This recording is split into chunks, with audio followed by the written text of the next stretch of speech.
여러분, 제롬 파월 미국 중앙은행인 연방준비제도 의장입니다. 이 제롬 파월 의장이 미국 상원에서 은행위원회를 개최했는데 여기에 출석을 했습니다. 그래서 다양한 이야기를 쏟아냈는데 통화정책에 대한 핵심은요, 여러분, 이거였습니다.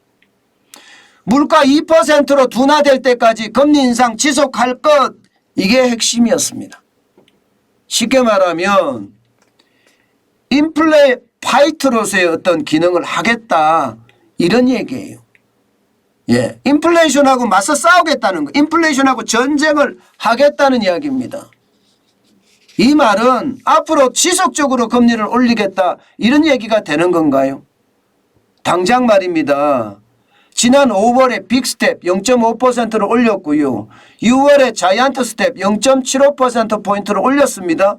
그리고 7월에도 빅스텝이든지 아니면 자이언트 스텝이든지 할 거라는 거예요.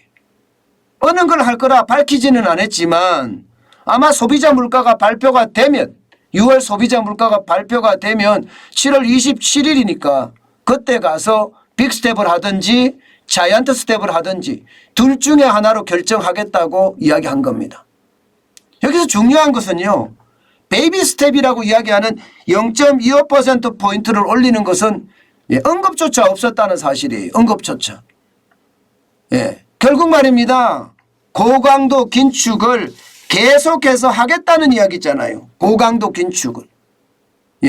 저는 이 상황이 앞으로 우리 상황에도 큰 영향을 미칠 뿐만 아니라 전 세계 경제에도 어마어마하게 영향을 미칠 거다, 이렇게 생각을 합니다.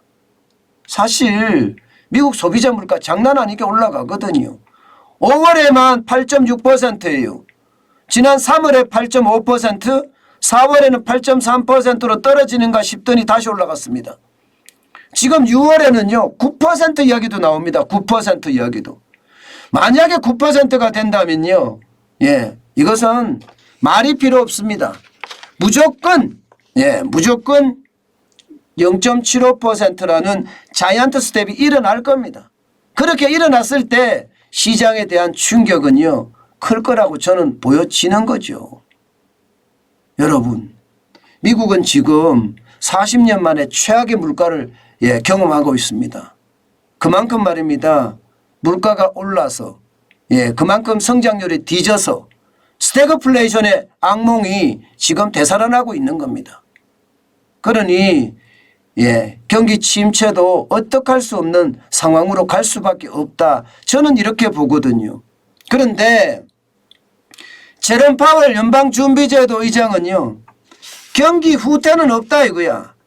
금리 인상을 하겠지만 우리는 경기 후퇴를 일으키지 않을 것이다, 이렇게까지 이야기를 했어요. 그러면서도 말입니다.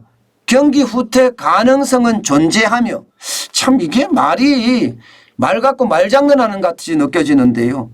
연착륙은 매우 어려운 일이다, 이렇게 이야기를 했어요. 또 우리는 경기 후퇴를 일으키지 않을 거라고 이야기하면서 말입니다.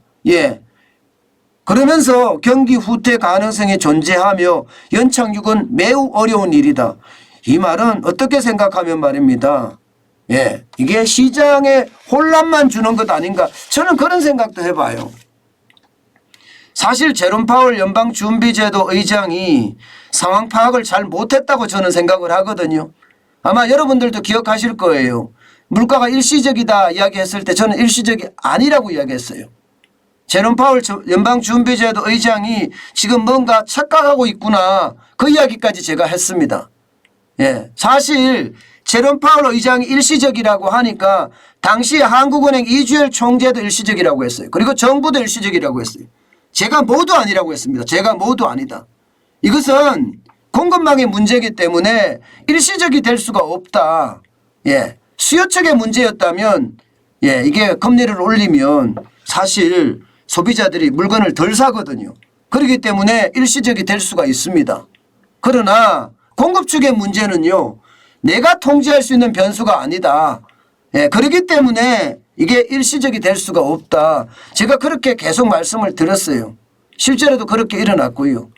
이번에 경기 후퇴를 일으키지 않을 거라는 것도 저는 제롬 파월만이 가지고 있는 자가당착이 아닐까. 저는 그런 생각 솔직히 많이 해봅니다. 금리를 많이 올리면 올리는 만큼 경기 후퇴는 당연하고요. 잘못하면요. 경기 침체 좀 더 가면 경제 위기까지도 저는 경험할 수 있다고 생각을 하거든요. 그래서 우리가 지켜봐야 되지만 제롬 파월 의장이 이야기하는 것을 곧이곧대로 들을 필요는 없다. 분명한 것은 금리를 계속 올린다는 이야기는 들을 필요가 있다.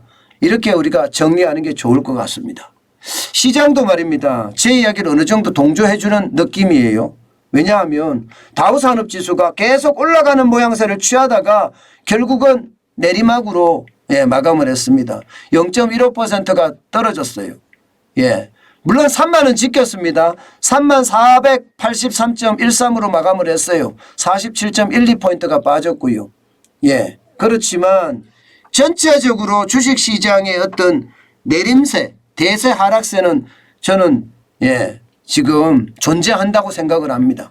나스닥도 마찬가지. 나스닥도 0.15% 하락했습니다. 계속 올라갔거든요. 시장이 열리자마자 올라가다가 지금 제롬 파월 의장의 이야기를 듣고 나서 실제로는 떨어지기 시작합니다. 11,053.08을 기록을 했습니다. 16.22포인트가 떨어졌고요. 11,000은 지켜냈습니다. 지금 여기가 말입니다. 다우나 나스닥이 이렇게까지 떨어진 것은요. 제가 말씀드렸다시피 헷갈리는 거예요. 우리는 경기 후퇴를 일으키지 않을 거다 이렇게 이야기하면서 경기 후퇴 가능성이 존재하면 연착륙은 매우 어려운 일이다 이렇게까지 이야기했거든. 이게 해석을 해보니까 결국은 시장에서는 이게 제롬 파월 연방준비제도 의장이 또 요구짓을 하는구나 그렇게 읽었는지도 모르겠습니다. 그렇게 읽었는지도. 결국 말입니다. 미국 시장은요. 지금 시장을 굉장히 냉철하게 파악할 필요가 있습니다. 제롬 파월 연방준비제도 의장의 통화정책은 저는 좀 엉터리다. 그렇게 생각을 합니다. 지금까지 전 세계의 어떤 상황을 제대로 읽지 못하는 것은 아닌가 그런 생각도 제가 해보고요. 어쨌든 여러분 금리를 올린다는데 여기에 방점을 두고요. 경기 침체는 당연히 따라온다. 이렇게 생각하고 넘어가는 게 좋을 것 같습니다.